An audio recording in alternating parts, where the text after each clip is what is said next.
So today we are honored to be joined by 10 times world champion, retired mixed martial artist, founder, head instructor at the Roger Gracie Academy, the humble, very legendary Roger Gracie. Roger, how are you?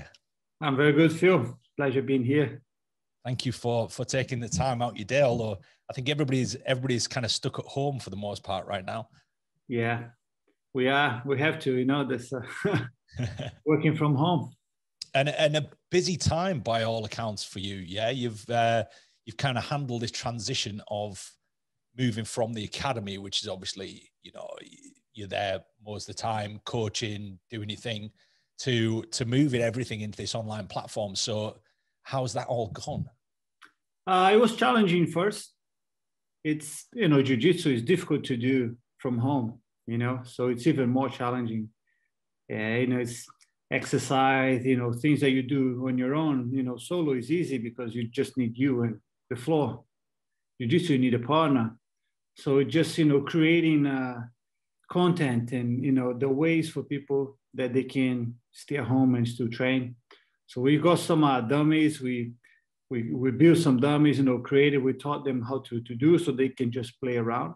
I think the most important thing is mentally, once you still kind of involve and think about something, it's you don't lose it. For example, a lot of the times when I had an injury in the past, just by being in the academy, in the mat, doing nothing, just watching people train, just being in the environment, when you come back, you're not behind as much as you would be just being at home on your own. So just being involved and keep your mind active, thinking about that, it's much easier to come back. So we find a few ways for the students who still train at home, interact, creating some contents and exercise, try to keep people fit. That's the most important, especially, it's winter time, got nowhere to go. You don't want to stay at home eating like crazy, drinking and all that. So keeping people motivated now, I think that's the biggest challenge. That's good. Well, and how many students have you got at the academy right now? So before or after the lockdown, Well, I'm guessing most of them have probably stayed active, right? Have they all embraced the online stuff? Some of the reviews I read about the academy, and obviously, I have several friends who go, and the general feedback from there is that it's this kind of big family unit of really committed, people who go there all the time, and it's like this whopping great, this huge team, right? So how have you kept hold of everything? I guess you don't know until you reopen, right? No, I'm keeping track of the numbers. It's regarding the environment in the academy, I think that's something that I'm most proud of. You feel so good going there and training, being part of the friendly environment. It's more than just a place for you to train. You're friends with everyone. The atmosphere is great. You go there and laugh. Jiu-jitsu is such an amazing sport. I keep telling people, it's, when you have like a great session, it's very unique. It's not because I do it, because I've done all types of martial arts and exercise, and I've done it all. I've trained all different types of things, but jiu-jitsu, when you train, and it's almost like you sweat your problems away. You feel so good afterwards, because you sweat the adrenaline, the tension that you have in your muscles. It kind of puts you in a relaxation mode that you feel. I feel amazing. Every time I'm a bit stressed or I have some problems, and I go in the academy and train. Man, when you sit down in the corner, it's like, oh man, I feel so good now. It's like, this is amazing. But with the numbers, it's, we got hit pretty, we got hit pretty bad with the lockdown. It's almost a year that we wouldn't be able to operate fully, but we're still there. The academy was, before we were doing great. We got I had over 1,000 members. Wow. Training regularly in just one of my main academy. But it's, people, the lockdown impact everyone. So I don't blame any of the students for leaving. You have to understand people's reality, but ever since we opened last year, we grew very fast, and then the lockdown again. And I'm pretty sure now when we reopen, I think we're going to reopen now in the And, we grew up very fast. It is what it is, life is a challenge. Yeah, very much. Very much. But I mean, amazing numbers. And obviously it's, I've been to the academy several times and, it really is this kind of welcoming sort of family environment. It's crazy. You sort of walk in and everybody's, despite the nature of, the sport as such, the idea is that you're one-on-one with someone and the whole idea is you're trying to defeat them. Right. And it's this crazy thing where there's this kind of stoic composure that you have. And, I've seen you roll several times. It's just fascinating just watching how controlled it all is. And, there's elements about your breathing. There isn't this kind of frantic craziness about it like there is in so many other sports. It's this real composed, almost like a chess game that's going on all the time. So it's incredible. And I kind of get you with respect to when you say you come out of it and your mind's clear and you dealt with your kind of problems or whatever it might be. We hear people talk about the gym as being, who is it? The Rock often refers to the gym as it's cheaper than a shrink, right? And I guess in many respects, people use, Brazilian Jiu-Jitsu in the same format, right? Yeah, I fully agree. So let's talk a little bit about your history and your background. Because you're third generation. Yeah. So you're third generation. There's a fourth generation of your family coming through, and you've got this huge history in a sport that, in essence, you created, right? Jiu-jitsu in all of its different forms. I'm sure that many of our listeners understand, but how did it all evolve and how did it all start? And then how did that evolve into where you sort of sat in that whole structure as such? So the beginning was with my grandfather, Carlos. That's when the Gracie Jiu-Jitsu started, when he learned from a Japanese who came to Brazil. He learned from him I think he studied under him for 4 years. Then he changed. He was in the north of Brazil. Then he went down to Rio. And I think when he started teaching his brothers, it was 5 brothers on tour, the original Gracies. My grandfather had 5 brothers. And my family is huge, by the way. I'll get to the numbers. I checked out the family tree. It was it's magnificent. Right? Just for have an idea, my grandfather had 21 kids. That's just one. That's how everything started. And then he kind of branched out for the hundreds. Family gatherings are an expensive affair. Yeah. used to be quite a thing. So I mean, I think they've changed the way people used to fight. I think the biggest change my family made regarding jiu-jitsu, because jiu-jitsu already existed, traditional jiu-jitsu or Japanese. I mean, it can be tracked. There was they made a research, it goes back thousands of years. So the origin of jiu-jitsu goes back to the monks, because the whole point behind it, jiu-jitsu, there's no strike. It's not like karate or kung fu. You don't have to hit your opponent. When you have to hit someone, you become the aggressor. So the whole point behind it is for how you can defend yourself without having to really injure your opponent, without being the aggressor. And with what my family did, it's mainly they start fighting on their backs, which, I mean, anywhere in history, you think about fighting, the guy in the bottom is losing, right? You're on top.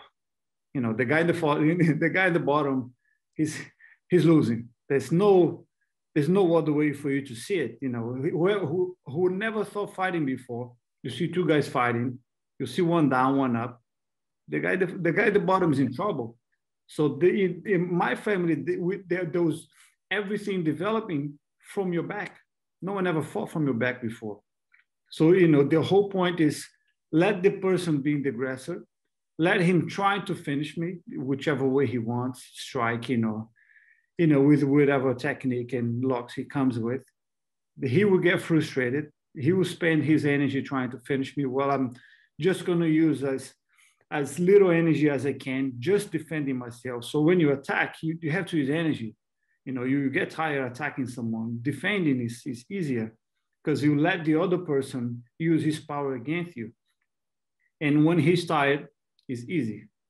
You can get the biggest boxer in the world, get him exhausted, get him like really tired that he can barely keep his hands up. He becomes a beginner. You get that anyone can knock him out. So it's, energy counts. Once you're tired, like we say, once we get really tired, we become a white belt. Fatigue makes cowards. That's the reality.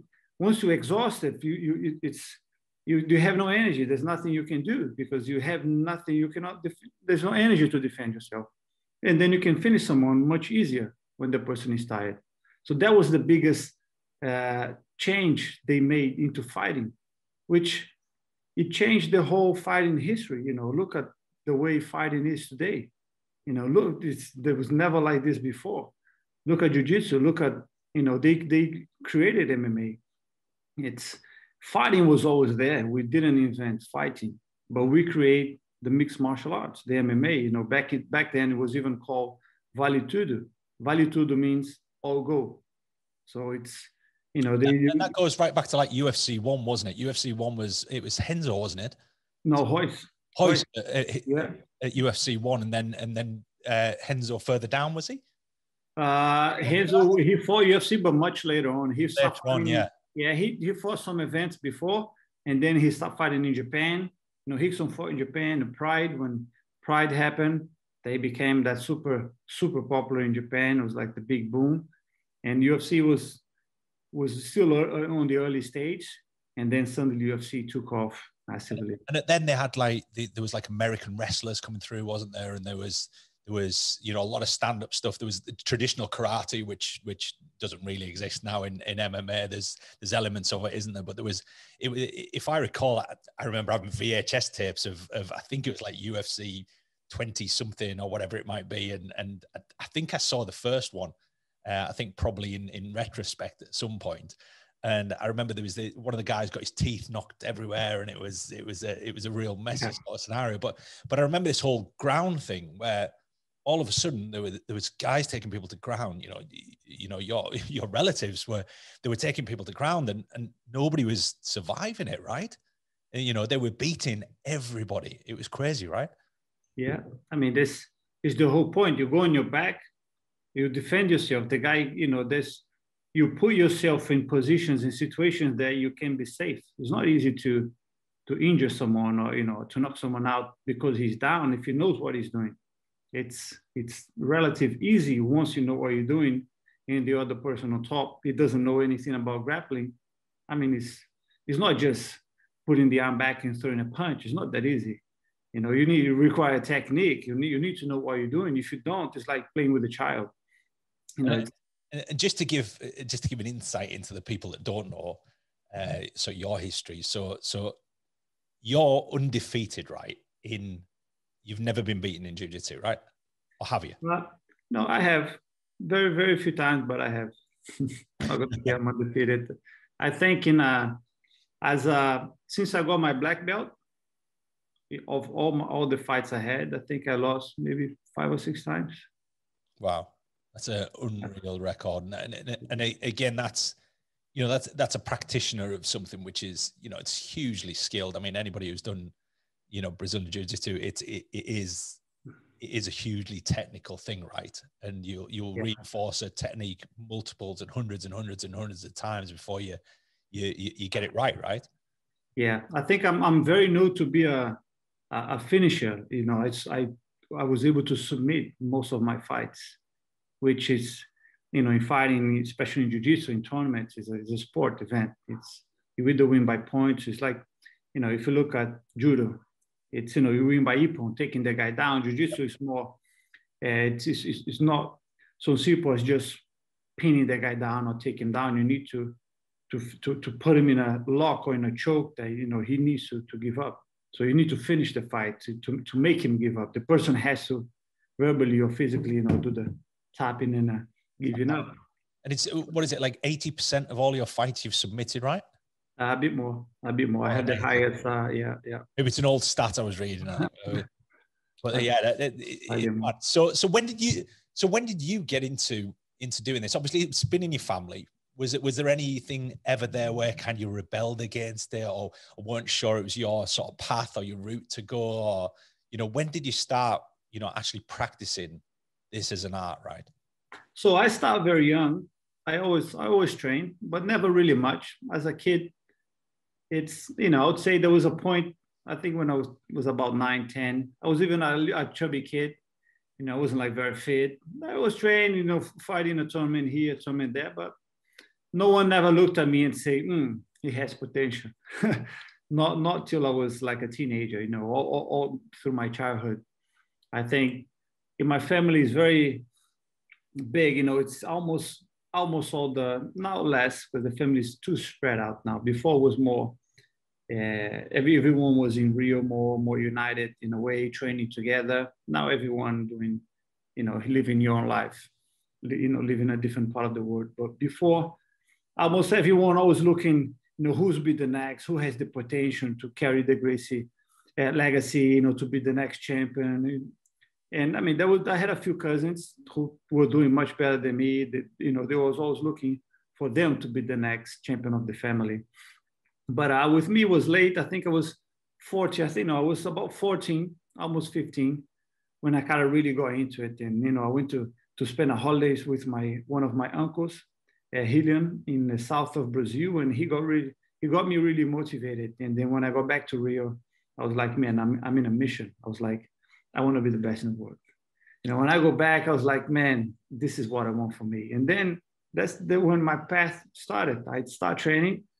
And I mean, of course, it took me a long time for people to realize. He looked at me and said, you know, he's actually good. You know, he can be someone. You know, I think it took me maybe 3-4 years of really dedicating myself, really training, really focused. And I think I remember when I was 17, 16, 18, everyone looked at me differently, because my evolution was, you know, suddenly I'm like evolving like this. You know, all my training partners that they were beating me, you know, now is equal. Now I'm beating them. Now I'm catching people much better than me. So, you know, my progress was quite fast. I think it's, you know, I have to say it came to me easy. I'm not going to say I have, you know, I'm gifted, because you know, that's not the right word, but it came to me naturally when I really put into my mind as like, you know, I want to be the best. Then I was like, man, I'm in a mission, you know. Then people realized that I could achieve things. So what was it that flipped that switch? Because obviously, you know, you're in your teen years, right? The time when a lot of people are quite rebellious, and I guess with that kind of family history with anything, you know, you see it with people with professions, you know, like people who are in the police, and, you know, there's this expectancy, right? And some people, particularly as teens, I think you rebel against it, right? So, you know, you want to be anti it, you want to go against the grain, and you want to do something different. So what do you think it was that sort of flipped that switch, where you know, you went and spent that time and then came back and thought, this is for me, and, you know, I want to do this? What was it? Was it about proving a point? Was it about you? Was it about, where do you think that came from? Because I think growing up, I never had that much pressure that I have to do it. You know, like I have to be a fighter, I have to be a champion. I never really had that much. There's always the natural pressure of being a Gracie. That is always there. Like you know, I had more pressure from outside the family than from inside. You know, it's people from outside, my friends, you know, or my parents' friends, or, you know, so someone that's not from the family. Always, when they look at you, say, oh, you're Gracie, oh, you train, you must be really good, especially for my friends. You know, they're like, oh, that's special training, that secret training that all the Gracie does, you know, to be good. So I had a lot more pressure from outside, never really from the inside. And, you know, it's the Gracie is from my mom's side. You know, it's my mom's family, even though my father is a black belt as long as I'm alive. You know, he was a student of one of my uncles, Roger Gracie. And my father was amazing, one of the best of his generation, but he never grew up as a Gracie. He never had his academy from before. You know, the first academy he had was, he opened in Japan when he lived in Japan for a while, and then he moved to the UK. So I was already almost a teenager when he kind of really got back into it because his teacher died. My uncle died when I was not even 1 year old. And, you know, he was my father's biggest hero. He was the biggest champion in my family. So there was like a huge impact for a lot of people when he passed away. And then my father, after that, he kind of lost his floor almost. You know, he was planning to leave his job and open his academy with my uncle to start teaching. And then when he died, my father almost moved slightly away from jiu-jitsu. You know, he stopped training as much. Then he stopped focusing on other things. So I never really had that experience of, you know, my father since I was born, my father never had his academy, taking me to train and kind of, you know, all that process. I never really had that much till very later on in my life. So I always trained, but it was up to me to go to the academy and train. And when I was 14, I went to the south of Brazil to spend my summer holidays with my uncle, Helion. And not Helio, Helion. It's not the master Helion. So, and when I got there, I had a cousin. I mean, I still have it, Hollis, which is Hollis' son. His also name is Hollis. So he's slightly older than me, I think 3 years maybe. So when I got there, I was like a chubby kid, you know, not training much, training sporadically. Please don't tell me you're a chubby kid and 6'4" you are, aren't you? 6'4"? Not yet. Not yet. So there was that phase to come, right? Suddenly, when I think it was about 15, I was like, whoosh, yeah, just all of a sudden. I was never small, but you know, I didn't think I was going to be 6'4". no one did. So when I got there, so my cousin is living with my uncle Helion. So he was already a purple belt, competing all the time. They were training. And suddenly that was the first time I actually had that experience of what it is to have jiu-jitsu as really part of your life, you know, as a lifestyle. What, you know, my uncle, that's why he has academy. He used to wake up, work out, go to the academy, teach, train, eat, talk a little about jiu-jitsu, discuss some techniques, go back to the academy, train again in the evening, sleep, next day in the morning, same thing. So, you know, that environment really got me motivated. And my cousin were competing, was getting ready for competitions. And my uncle started telling me, Roger, boy, man, you're Gracie, man. You need to, you know, you need to be fit. No, you need to be fit, but, you know, you need to be healthy. You need to eat well. You know, you can't be out of shape. You know, let's work out. So he used to make me, I wake up before breakfast, go for a run. So he used to live in a small farm. I used to go for a run. And on the way back, I used to meet them in the waterfall. So we used to waterfall, refresh, go home, have breakfast, go to the academy, train, finish, eat, rest a bit, go to the beach or whatever in the evening, back into the academy. So I did that. After I've done that for almost 2 months, man, I was in love. I was like, man, this is my life.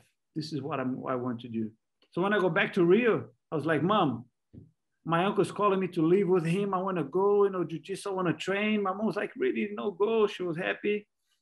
So I got back to live with him. I lived with him for a year in the South. And that was how it started. You know, from that moment on, I was like training every day in the academy. I was just a yellow belt, you know, a kid. But, you know, my life changed after that. I started eating better. I started getting, you know, better shape. My jiu-jitsu started developing. And I never stopped. And besides the beach, I'm guessing now, that's pretty much how life is, right? The beach and the waterfall. I guess there's not too much of that around Hammersmith or anywhere around there, right?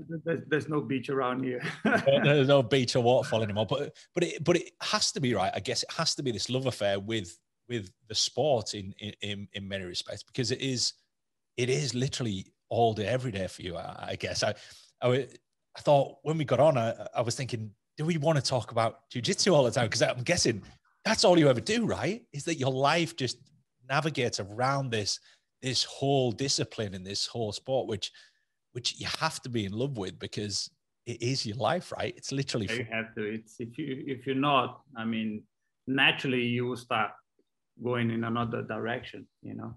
Have you ever fallen out of love with it? Has there ever been a point where you've been like, right, I've had enough of this. It's not for me. It's not, or has it never been like that? Never. Not ever since that time, since you were 14, essentially. Not ever. It's it's even training. People, I get from people a lot. They come and ask, how you keep motivated after so long, because I mean, I've never really stopped competing. I think my last fight I was 35, I think 36, which I stopped relatively early. I could maybe, fought or competed for maybe 2 more years. I always told myself that I'm like, maybe 37 would be my limit. That would be like, I don't want to keep fighting when I'm 40, 40 something years. It's just, I think competing is for young people.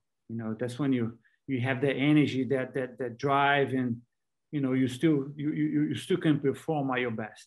I always knew when I cannot perform on my best, for me that'll be it. And do you think you got to that point? Did you get to that point of not performing at your best, or did you just think, right, I'm good, I'm not going to miss it, and kind of walked away from it? Because if I recall, it was kind of just, you just made this decision and said, that's me done, I'm finished. It was a slow. I was already thinking a few years before. It, right? Yeah, I already say this is almost there. It's almost there, because I've competed for so long. I achieved so many things. Everything I want to achieve, I achieve. And it's not even medals. I don't really care much about medals and trophies. That's just part of it. I had all my medals in a box for like years. The only reason that I have them hanging in the academy, because I was almost forced to, everyone was like, where's your medals? You need everyone who coming to my house. They see my, all my world championship medals in a box left in the corner. They almost cry. I say, Roger, don't do that. Please, don't leave your medals and your belts and the trophies. Then I say, okay, I'll hang them in the academy. It's nice that now they're all there. But I think the most important for me, which that was my life path, I always, every time I was competing, I just wanted to be the best. That was my goal, not to win a specific tournament, not to be world champion and, world champion an X amount of times. That's just a consequence of the path I chose. If I want to be the best, I need to win. That's all I ever cared. And I think I got to the point that this is the best I got. I don't think I can go any higher than this as an athlete, as a competitor. And I fought everyone. I fought the best in the world a few times, not just one. I started fighting when I was, regularly when I was 15. And I mean, it's 20 years competing regularly. And, that's a lifetime dedication to something. And you got in the point that it's, my academy was growing massively. My association was growing, and I had other things driving my attention away from my being an athlete, which is very difficult. It's very difficult for you to do two things. So it got in the point that I almost have to choose. It's, I was already putting a lot of things on the side in my life so I could fully dedicate it to be an athlete. Because if you want to perform in the highest level in anything in life, anything, not just as an athlete, you need to focus 100% in what you're doing. If you want to achieve something great, right? Big. If you want to either create something big or achieve something big, that it needs to be your full dedication, which I had. Jiu-Jitsu had me. I was fully dedicated to that, but it suddenly got in the point that, business-wise, my family, my academy is growing. It needs my attention to really grow, to take off more, or, I want to open more schools. And then my mind start focusing, other things. I was like, okay, now's the time. I think I achieved everything I could in Jiu-Jitsu. I fought everyone there was to fight. So I've done everything. I achieved what I wanted to be. I think I was considered the best. I think I was the best because, I was fighting everyone and I was better than everyone. Like I said before, I lost a few times. I wasn't unbeatable. Most of my loss, I think I was robbed. It was like very, very small margin in that, I think the referee made a mistake. Whatever, I'm not complaining. I lost, he got the victory. I think because of that, I kept motivated to really be better. The times that I lost, that I think I got robbed, I was very angry with myself in a way that that only happened because the fight was very close. So if he's in the referee's hands, it's up to him to decide. Yeah. If it's 1 point or one advantage, so that means I'm not the best. That means I was the best at that moment. If you win by a slightly advantage, you can say you are better than the other person. You won the fight. You were better at that time. That's why I had a very high submission rate in my fights, because for me to be the best, I need to make my opponent tap. He needs to give up. That's the only way that I can prove I'm the best, not winning by points. I mean, I can be world champion winning by advantage, and then I fight next time, I lose. Because I'm not the best. I was the best at that day, a small margin. But if I fight against the person and he gives up, if I make him tap, if I can dominate him through the fight and he taps, I'm better than him. So for him to overcome that is a huge step.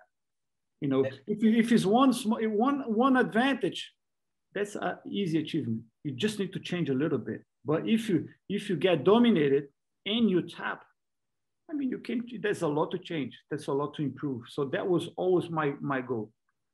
So I think, I don't complain about the times that I lost, I got robbed.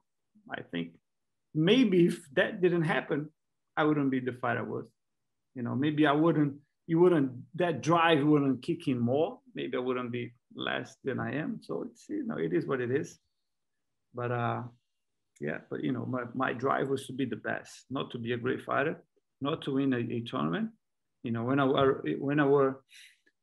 I was 14 years old, I went to see my uncle. When I got back, I'm like, man, I told myself I was a chubby kid, yellow belt. No one ever really looked at me in any way think I'm going to be the champion.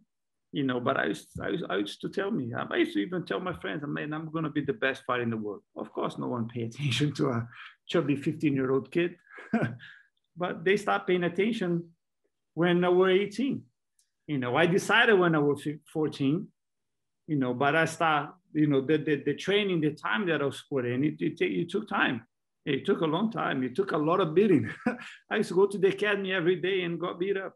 But I never gave up. I never gave up, regardless of what happened, regardless the bad day, regardless if I'm fighting a tournament, if I win or lose. I mean, if I lose, bad, man, I just need to go back there and train more, regardless. So, man, I was in a mission. So there's some really interesting things you said there that I'd like to kind of spin off. And there's probably several hours worth of conversations off the back of that. But there's a couple of key things he sort of said there which go back to almost your mentality when you were that 15-year-old kid. You referred to it several times where you were like, look, nobody had any expectancies of me, and nobody expected me to do this, and nobody. Do you think that was a driver to all of this? Was almost like a proving people wrong, or was it and the way that you look at winning is a really interesting analysis of it, where and I get the whole thing with submissions, because the submission is this dominance, right? Whereas somebody getting knocked out, it's kind of somebody can be dominating an entire fight, and somebody gets a lucky shot and you knock somebody out, and all of a sudden now you're the winner, but you're not the clear winner because you're not a better fighter. You haven't dominated. Yeah. Which I guess that's the whole thing about submission, right? Submission requires you to almost dominate somebody to get them to a point to do that, where they actually go, yeah, I'm actually giving up here, and it's that acknowledgement of that. And I kind of get that. I get why you chase that. But do you think there's been an aspect of kind of proving people wrong, or has there been, and has that now transpired into, you did what you did in the sport, you dominated, and what was lovely to hear you say, which I know you're a hugely humble guy, and you're not this ego, and you're not this. But to hear you actually say that you were the best and for you to say that and state that, I think is phenomenal from my perspective to hear you say that, because, you know, I don't see that much actually. I've known you a long time, and I know that people who reach your kind of level in any sport, and, you know, I've been fortunate enough to chat to a lot of people in different sports who've reached that kind of pinnacle, and acknowledging it is something that people really struggle with. And I think, you know, you've got a track record, you've got a history there, you've got this, you know, and I will call you a legend. You know, in the sport that you're in, you are an absolute legend. People look up to you and that's the sort of mantle that people generally only get when, you know, time's passed on and years later people look back at them. You know, it's not in this sort of present day, right? But to hear you acknowledge that you were the best, and statistically you were the best, and are still the best. You know, I don't think there's anybody that has a fight record anywhere near what you have. So to hear that is great. But what are those key drivers? So you've got to that point, and you said that there was things changed and now you had to focus on other things. But ultimately, it's still the same. It's still the same discipline. It's still that same love that you've got to have for the sport and the discipline itself, right? But you're just refocusing and moving things away from, you know, being a competitor and being on the mat and being, you know, looking to submit people. What we've now got is you've moved into business, I'm guessing, right? You know, it's a business transition. It's family. It's being able to do the things. So what were the things at that point that made you make that decision that you thought, I need to commit more time to this?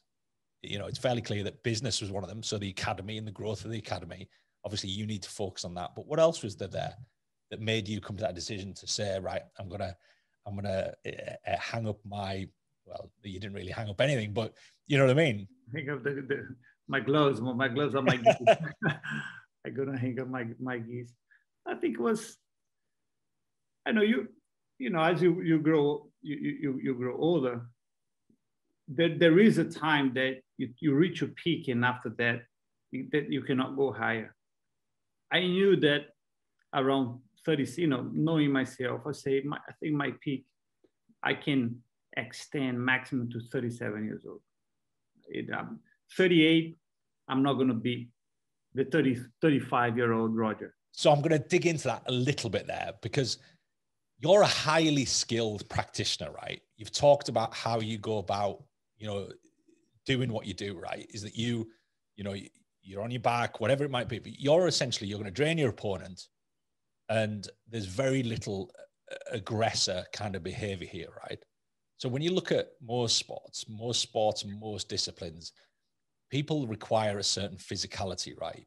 You know, you need to be able to withhold a level of fitness that is necessary for that. But the way that I see it with you is that, are you a better practitioner today than you were a year ago?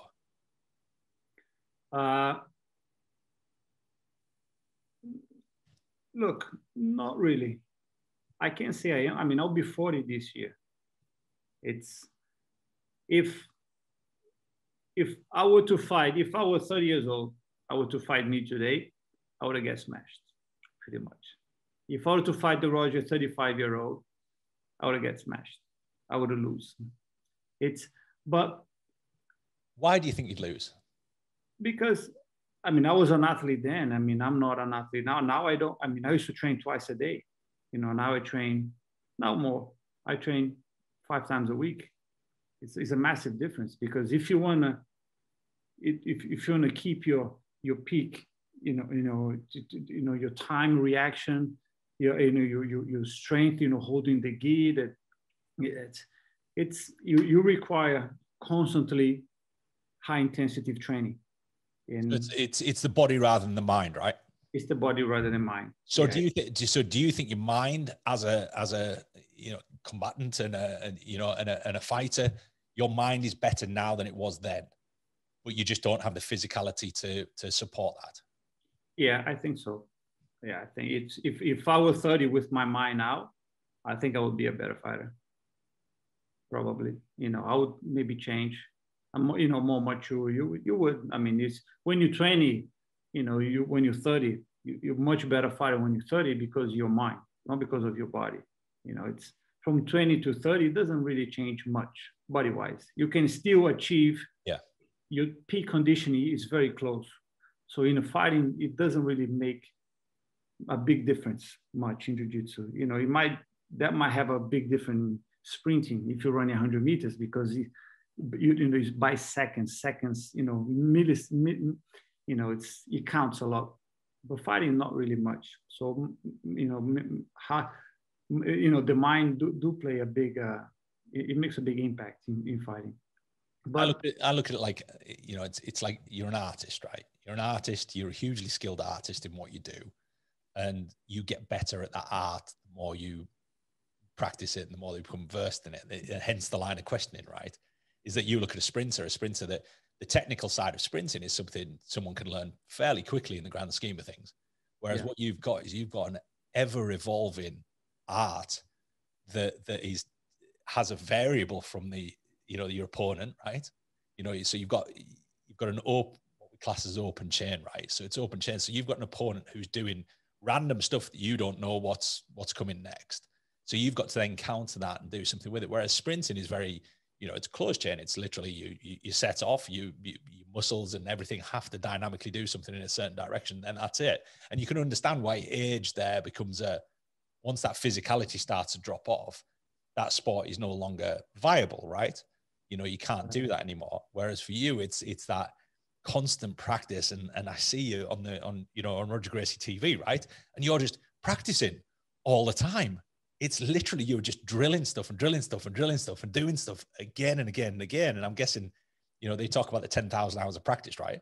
Is that every single move that you've ever done, you've probably done hundreds of thousands of times, right? You know, under different circumstances, under different opponents and things like that. So, you know, that's kind of what I was getting at. Yeah. Yeah. But I think one of the main reasons that actually made me stop, you know, maybe I stopped slightly earlier, because with me, I started fighting MMA also. And you got to the point, even fighting jiu-jitsu and MMA, it was a problem for me, because the way you train, I mean, the intensity is the same, but the whole preparation, you know, if I'm fighting MMA, I need to kind of take the gi off and just train, you know, boxing, a lot of jiu-jitsu, you know, takedowns, wrestling.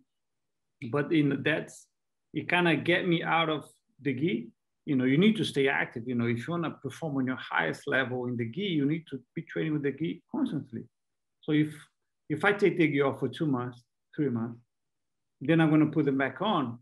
I'm not the way I was 3 months before. I need, you know, a couple of weeks to kind of catch up.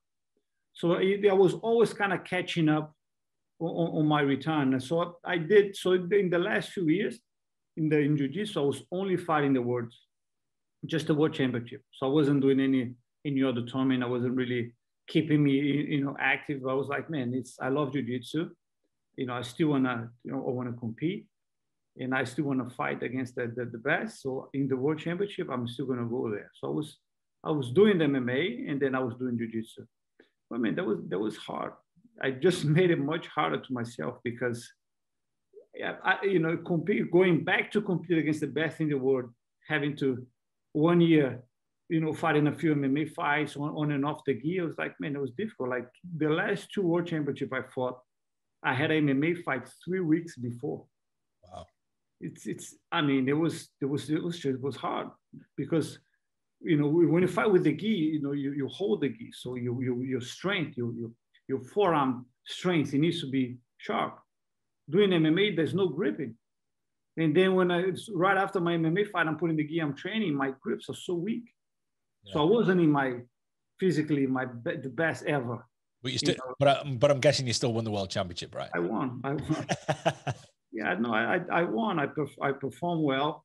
But then, you know, in 2010 was my last one, and I'm like, man, okay, now I'm just putting myself in a position that there's no reason for me to do that anymore, because if I do that, I might lose.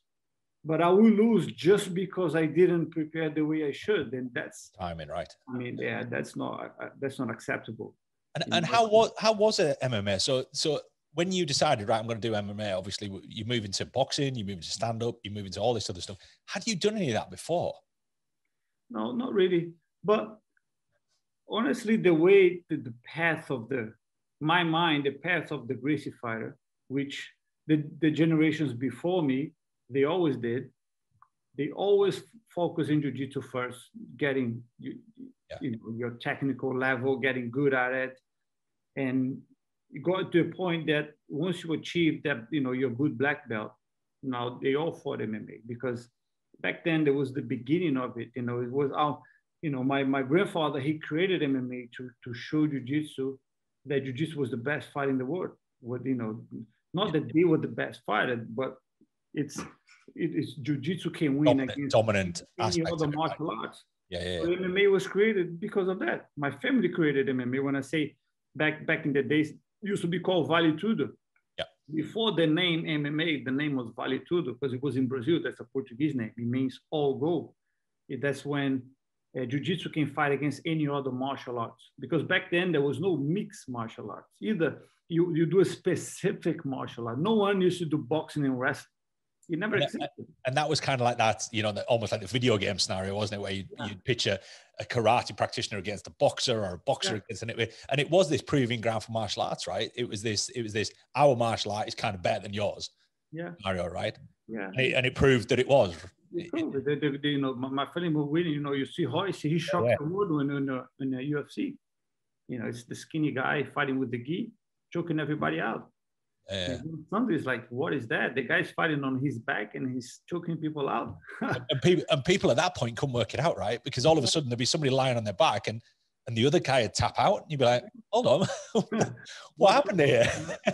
And they've obviously, back then the camera angles probably weren't as advanced as they were now, where people are like, I don't actually understand what happened there. And, we got him in some kind of arm bar or arm lock or wrist lock or whatever it might be. But yeah, it was incredible. So for me, there was the natural path. It wasn't a conscious choice. It wasn't something that, okay, now I want to do MMA. It was back then when I was that chubby kid, yellow belt, I want to be the best in the world. I already knew that at some point in my life, some stage, it was going to happen. I will do MMA, because it's just how, like, I have to compete to be the best. I need to fight MMA because that's the Gracie way. So it wasn't because I loved it. It was because that's just the way it is. As a Gracie, I need to go. So I've done it, but I wasn't passionate about it. I never really loved MMA. That's why I never really fought much. I had 10 fights, which is, it's quite a good number, but I didn't follow professionally. And that's why it's when I kind of stopped jiu-jitsu to focus in MMA. I never gave my heart to it, because my heart wasn't there. I was just doing because I kind of have to. And then you got the point that, the fighting MMAs, you don't have like a set schedule. You're training for a fight and you don't know when you're going to fight again. Yeah.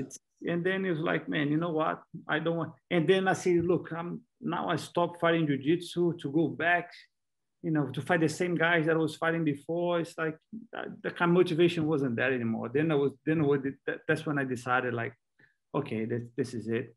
Step away from that and go back to you. Yeah, I'm just gonna focus on other things in my life now. I achieve other goals. I never want to be the kind of guy that, all competing, master, senior. It's like, I need to look. And I think there's that risk, isn't there, that people almost fade into insignificance, where, all of a sudden you go from this incredible career to almost burning yourself out to the point that nobody sort of remembers the good stuff. They just remember the kind of end of it all, don't they? And I think that's that noble sort of stepping out. And you see so many people now, they retire and then they come back a year later, then retire again and come back. And you're not the same, I think those people that they come fight at 40-something years old, they're not the same fighter that they were before. So it's why. Why are you going to fight if you're not your best anymore? Yeah. It's why you're going to put yourself in that place, I never want to put myself there. It's like, it's not me. Now we're going to do something else. So let's have a look into so I know that the Gracie family have this philosophy, right? So this fascinates me because, again, this whole belief around life, right? And I think there's this real honorable aspect to the sport, right? And Brazilian Jiu-Jitsu, and we'll get into kind of the grading, how the grading works, right? Because again, it's this belt-based program, right? Like, people are familiar with probably from karate, right? Originally people are like, right, you do this, and then you get this, and then you do this, and then you get this. And it's slightly different, isn't it? The way that you do it. So firstly, you've got this philosophy that the whole, Gracie Jiu-Jitsu is built on, right? About a healthy life, and it's all about the family, and it's all about all these other things. So can you expand on that and just tell me how all that sort of fits into your life and how that develops and molds really what you're about? With the grading system, the Jiu-Jitsu, you start with the white belt, and then blue, purple, brown, black, and there's belts after that. But then the next belt after black, it's per timer, so it's not you're awarded because you deserve. If you stay in Jiu-Jitsu X amount of years, then you will get your next belt, which is the coral belt, is the black and red. I think after 31 years after being a black belt, so there's no point in competing, just like a master belt, and then you have the red and white. And then they're not awarded on like a grading system, right? It's more on a experience, and it's also like an attitudinal thing. And, it's not just awarded on, oh, you've hit this certain merit, so therefore I'm going to give you this to kind of, earmark this point that you got to. So before, back in the days, even when I was growing up, it's you get your belt when your teacher think you deserve, or you in the blue belt level, you get your blue belt. In the purple belt level, you get your purple belt. He does based on if you deserve or not. Some people used to say years and years in the belt because the teacher wants to hold them in that belt for a little bit longer, which is still today. But I think now it's slightly different in a way that you cannot expect the same person to do things. If you're 50 years old and you start training, you cannot expect the same achievements as a 20-year-old when you start training. So it's almost like, he doesn't have the physicality that the 20-year-old have. So, but he might have the knowledge. So it's, if you train for X amount of time, the technique, you be in the mat. So, you deserve a belt. Well, I have some students that they're 65-year-old. I cannot give them based on how well they train, with the others, because there's not many people who train at 65. So it's, so they did, it kind of changed in a way that before was, it was Jiu-Jitsu is for, fighting is for tough people. It's just one class, everybody, the beginner and the black belt, everybody in the same class. If it happened that they spar together, too bad, you're just going to get beat up or whatever thing. But now we separated, per belts, per levels. It's more professional in a way. So if people, they get what they deserve. So the older guy, you cannot expect the same. It's the same thing as a 30-year-old. So you have the time. Like in my academy, the way I do, there's a minimum time for each belt, because they need to learn the technique. You need to at least know the moves. If you know the moves, you perform well enough. Performance it varies from person. Some people, they're just limited. They have limitations. They can train for 30 years. They were never going to be great fighters. Then there's nothing that you can do that will change that. But they train their whole life. What are you going to do? Keep them as a blue belt forever? They know the technique. They know details that the others still need to learn. So of course they deserve the belt. So it changed a lot from the way it used to be. But honestly, belt is just to tie your gi.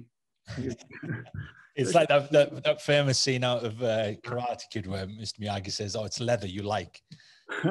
Is it leather, or he said canvas? I think, if I recall, it's a long time since I've seen it, but yeah, it just fascinates me, this whole kind of almost subculture that exists within the sport, where it's this whole thing about, it's this enormous respectful thing, which I think martial arts generally is, right? There's this, you take these almost people who are, loose cannons as such, and all of a sudden they're very disciplined about things. And this whole discipline that overlies martial arts is just incredible and fascinating, right? So for you, where where do you see all this going now? So obviously now your focus is on the academy. It's on, teaching, educating other coaches. I mean, what is it that you want to sort of leave behind, or, what's the legacy that Roger Gracie wants to leave, and what's that imprint that you want to leave on all your the people that you teach? I think now, I have two things that I really want to do it. I want to expand my academies, especially in London, and then maybe worldwide. I have a lot of affiliated schools, but my students that they got the black belts and they want to open their own school, and most of them are linked directly to me. So that's the association part of it. When they associated to me, but it's their school. But I want to own my own school, especially in London. Maybe expand worldwide. We'll see how that will be. But London has a huge potential, a huge market. I think Jiu-Jitsu is a very unique sport. So you change my life. If you can change people's life, that's what my grandfather started. It's over 100 years ago. So that's what I really want to do. And I'm looking into maybe try to do things that I can motivate people, because looking back, I think looking at my history, it's I achieve when you achieve something really high, that mentally, I think I'm very strong mentally, and people that when they achieve something great, it's not just body, it's mind, very important in anything in life, not just sports, business. As a lawyer, you want to be the best lawyers. Being a lawyer, there's so many that you don't say you have one best lawyer in the world, but you have a very small X number of lawyers that you can say they are on the top of the chain. Yeah. But for you to get the top of your chain in what you do, it takes a great mind. So it's not just hard work, because hard work will get you far. Don't take me bad. But if you want to be great in something, your mind needs to work with your body, and maybe try to help motivate people to achieve great things in their life the way that he helped me. Maybe be a self-motivated person. To talk to people, something like that. I'm not sure yet, but I'm looking things like that. Yeah, motivated. Speaker. Talk to the public. I don't know. I think there's a huge amount of lessons to be learned. I think it's just sort of delving into them and finding out what they are.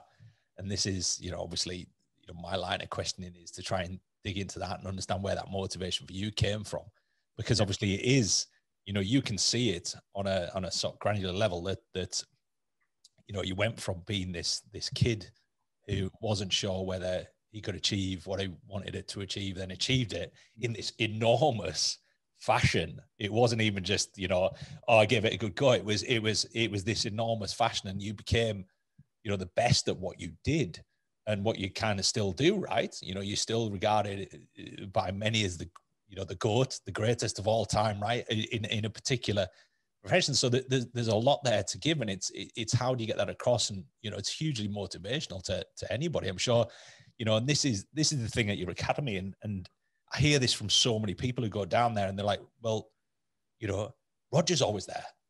And I think there's this thing, isn't there, where, you go to a lot of places like that where the owner or the person that it's all revolves around, they're all circumnavigates around, you never see them, right?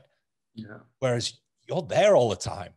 And these people go and they're like, they're overwhelmed by you, and they see you, and you are this, whether you think you are or not. I think you're this real imposing figure in that environment where people will look up to you and admire you. And you said about the trophies and the medals being on the wall. And although that might not be your driver, that for many of them will probably be their driver, because they'll see it and go, oh my God, I want to achieve that. And then maybe later on in their life, they'll go, well, I achieved that, but that really wasn't what I was looking for. I actually found this other thing that it appears that you found out of this sport and this discipline and this, reality. So I think there's definitely something there with respect to you motivating people. Hell, I think you, with 1,000 students in the facilities that you've got, I think is a phenomenal number. And I think that can only go one way and continue to grow. So it's, you know, it's testament to you and, you know, what you've achieved with it.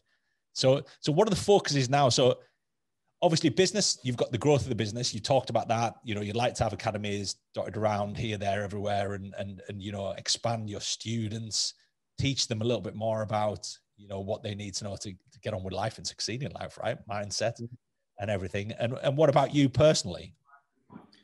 I think it just, you know, evolve as a person. It's very important to me, you know, at least. I think life is about evolving in any aspect. I cannot be the same person I am now in 10 years time. I'll be sad to be that same person, you know. I mean, just try to be the best person I can.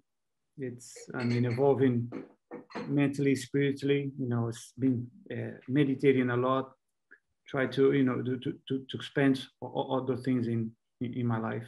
I think to grow as a person, evolve spiritually for me, is very important. So at the same time, you know, in business, the academy, and things like that.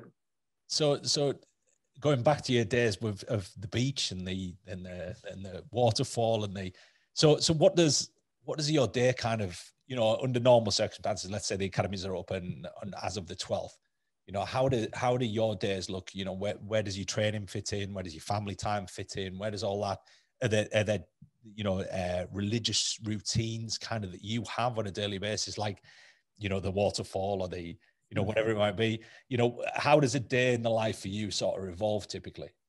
Yeah, I mean, now with the lockdown, it's been a lot more relaxed. No, I mean, I'm actually quite busy. You know, you know, that's, you know, every day you sit in front of a computer, sometimes like 3-4 hours went by, and there's still a lot of things to do. So it's you know, to run the business and try to go, and it looks simple, but you know, when you actually put your mind in it, it's just not simple at all. You need a lot of time. But I mean, usually my day evolves, you know, I try to train once a day. It's, you know, I got divorced, so my kids, they stay half the time with me, half with their mom. So we want one week with each. So the week they're with me, I free myself more so I can spend more time with them. When they're with the mom, I have more time for myself. So I get to train a bit more. I get to, you know, to focus on the business side a bit more. And I mean, it's, you know, I try to wake up early. It's still a big challenge. The goal for me is to wake up at 6. You know, I keep telling myself, if I wake up 6 o'clock a day, my life will change. It's almost there. 7:30, you know, the alarm rings. I wake up. You don't want to rush through your day. I think that's very important for me. You know, to wake up early and have a structured day. You know, you can do things without having to rush from one thing to the other. I think that just causes too much stress. You know, so I think having a time to do things. You know, wake up. Yeah, I tried, you know, I've been doing intermittent fasting, so I try not to have breakfast. I think as a fighter, I'm not sure if I recommend, because you need more energy. You know, if you train 2-3 times a day, you know, you cannot not eat for 16 hours. You need that energy from food. So, but you know, I'm seeing how that will go. So it's going well so far. Difficult to gain a lot of weight if you know, to put some muscles on. If you're not eating much, you know that better than that. But you know, people have the different aspects. So, but I think healthy-wise, there's a lot of benefits from intermittent fasting. I'm trying that out. Yeah, I did there was a year and a half ago. Yeah, about a year and a half ago, I did for 3 months. I felt good. Then I stopped. Then I decided to eat again. But yeah. You know, do one time a day to train, spend some time with my girlfriend, my kids when they're with me. I go to the academy. You know, when the academy is open, I think that just being there, I just feel much happy. You know, there's such a great environment, a friendly environment. I go to the academy, I spend some hours there, and get home, eat, sleep, wake up, repeat. Well, it sounds like a very nice routine. It sounds like a very relaxed routine, and you know, you do appear to be very stress free and very relaxed. Like try to be. I think there's times that I'm busier. There's times that I have to travel a lot. I have to visit other all the academies, I have to do meetings in the different countries, but it's sometimes I'm more not as busy. But you've obviously got kind of your senior sort of instructors as such that help with the academies, right? Yeah, I do. I don't have to teach daily. It's that was important for me, so I can do all the things. If I'm in the academy having to teach all day every day, then that's it. I have no time for nothing more. And, so yeah. Sorry. No, I structure myself in a way that all the classes are covered. I'm there a lot, but I don't have to be there and teach. Yeah, I'm there every day, but yeah. You just dive in and do little bits here and there. And I train, I show a technique, I hang around, and then I leave.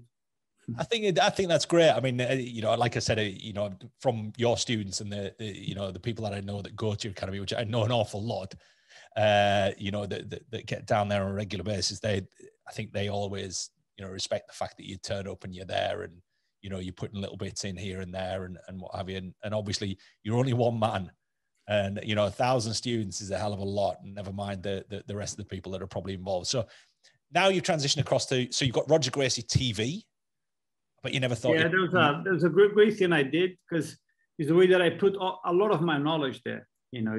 We're building so I can, ideally to put everything I know into that platform, training wise. My father is there a lot also. It's, people that they have no access to me, so they can go there and see what I do, see me training. There's some like motivation trainings there, speech. It's, just try to help people in the jiu-jitsu life, to get them better. And to give people an idea of that, because obviously before, at the very start, we talked about the fact that, the challenge that you have is that you really need two people, right? So how does Roger Gracie TV teach people who maybe don't have somebody else there? They've got a space of carpets or, some mats or whatever it might be at home. Is this all tailored so people can, grab one of these dummies and, for people who don't, they're kind of these padded stuffed dummies that are they're useful, right?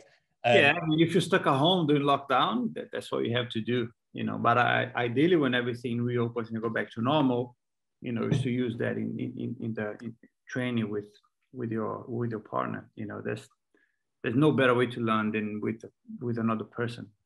It's, you can stay active, you can do things on the side, but it's, if you never train jiu-jitsu with another person physically, you cannot say you'll never be great. Let's just put it that way. You can still be active, if you cannot train with someone, but you do need to.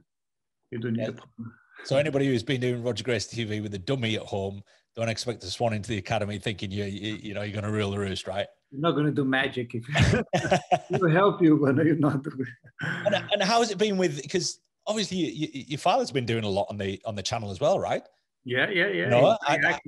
How has that been with, business with family and direct family? Are you telling him what to do, or is it the other way around, or how does that work? I try. My father is 65. He's super active. He's still training. Yeah, regularly. We were at the academy. I was training with him today, actually. I was just was brushing here after. It's he's still in shape. He's still doing good, and the same thing. There's a lot of videos there. My videos, his, us together, and we have a greater connection. A lot of the videos we do together, people love it. Yeah. I'm trying to show a move with him, and he resists, and I'm just demonstrating to you. You had to let me do it. So has that relationship between you two always been there? Have you always got on? Because obviously, again, we were talking about you as a teenager before, and has there ever been, or have you always had this great relationship with your father? And obviously, he's been part of your business indirectly or directly, I guess, all the time, right? Not directly. Yeah, he's there in the academy. So we always had that great relationship. Yeah, I mean, it's amazing to have, even just a hobby, right? A hobby that you have in common with your father. Never mind something that is transgressive, way beyond a hobby, right? It's actually your life. Yeah. I think it's for you to have that connection with the parents. It's great. It's like me and my father. Jiu-jitsu put us so close together because you need jiu-jitsu. You need to train with the person. there's no way to be more intimate with a friend or, you know, with a person, a parent, than training. It's so close. It's the intimacy is there. So it's like I say, jiu-jitsu is very unique because you can be best friends with the people you train. In almost no other martial arts that's possible, because let's put it boxing. Yeah, I've done boxing many times. I spar, you know, I've done for a few years. When you spar boxing, you try to knock each other out. If me and my father, we start sparring boxing, we start knocking each other out. I mean, it's you feel anger towards that person that he's hitting you so much. Yeah. You know, you cannot be best friends with the guy that is knocking you out. It is. How can you be best friends with the guy that's beating the crap out of you? So when you're rolling with your dad, now you don't have to tell me here if you don't want to, but I give him a hard time. I just pay back time. You give him a hard time, right? He beat the crap out of me my whole life. And so are you when the table changed, too bad for him. So you're constantly submitting him, and how is he taking that? Yeah, he complains a lot. All right.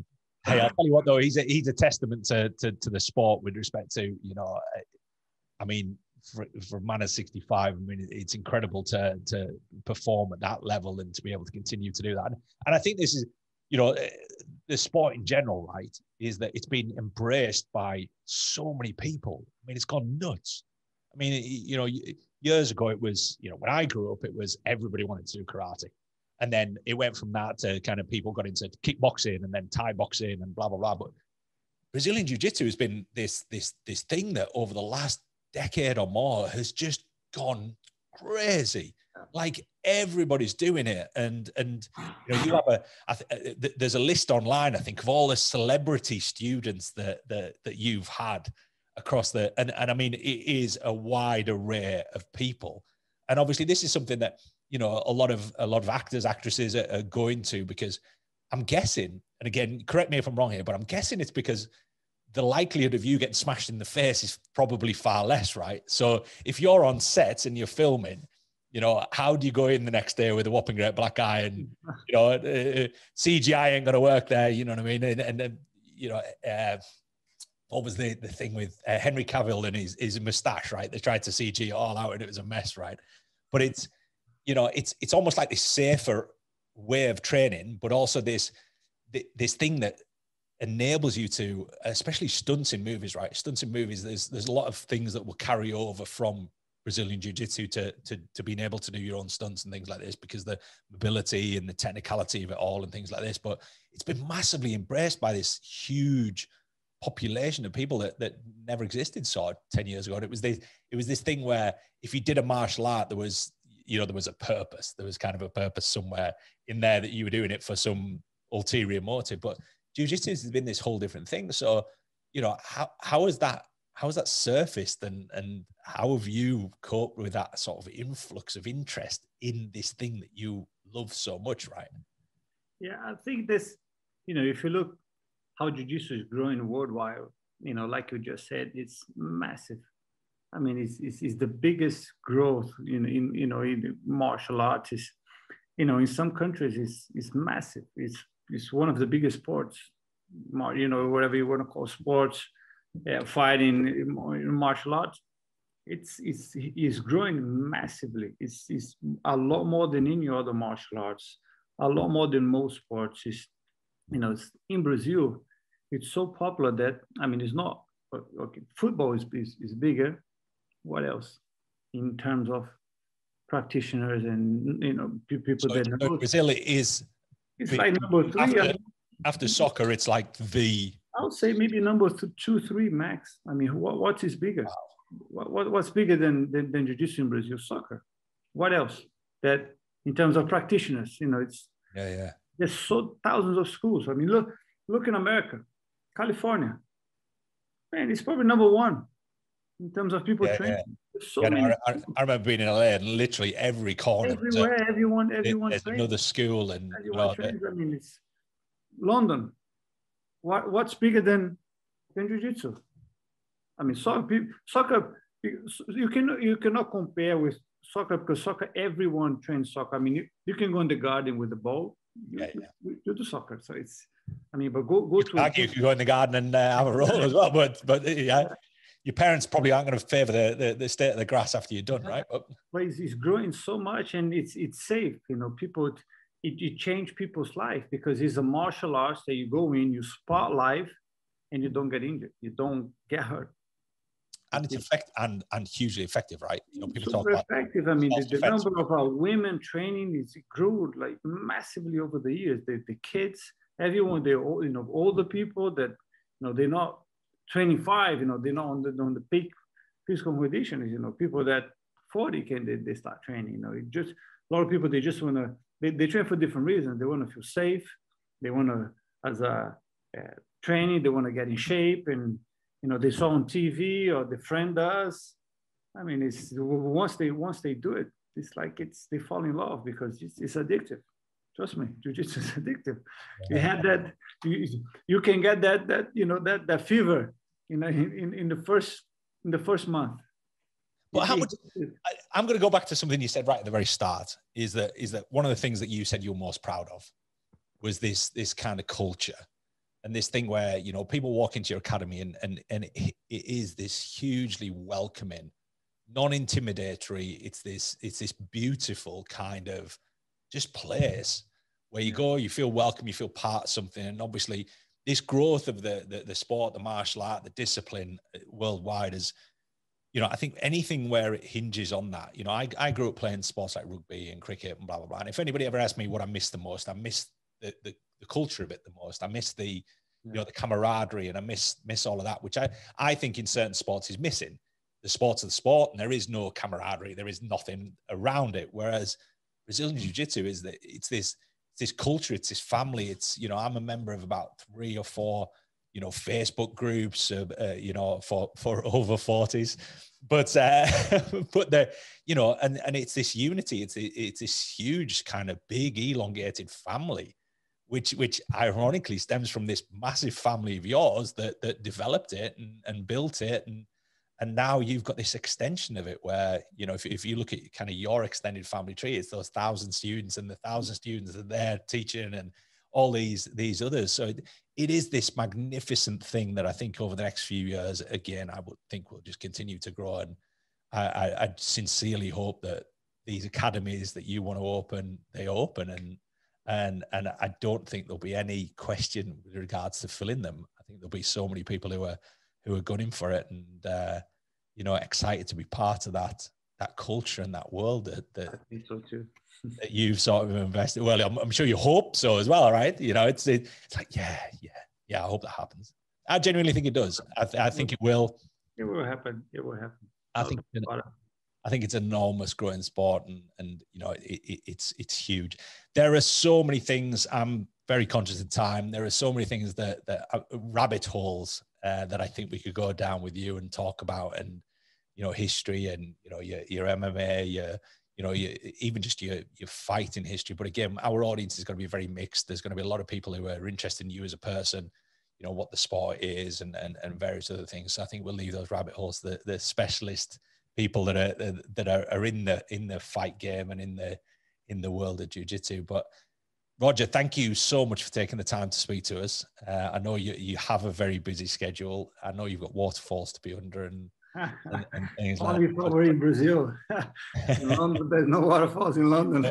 Well, there's probably a couple that you probably don't want to be under, but nevertheless, I'm sure there'll be some dotted around somewhere. But hey, thank you so much for taking time out of your schedule. It means an awful lot. And best of luck with the schools. Best of luck with, again, that continuing building of this legacy that already exists. I mean, it's, you know, like I said, I don't think there's many people that we will speak to where there is that legacy has already been developed. It's just now nurturing it and making it bigger. And the best of luck with it all going forward. But thank you again for your time, Roger, and talking openly and candidly about everything. And until next time, my friend, take care. Next time. All right.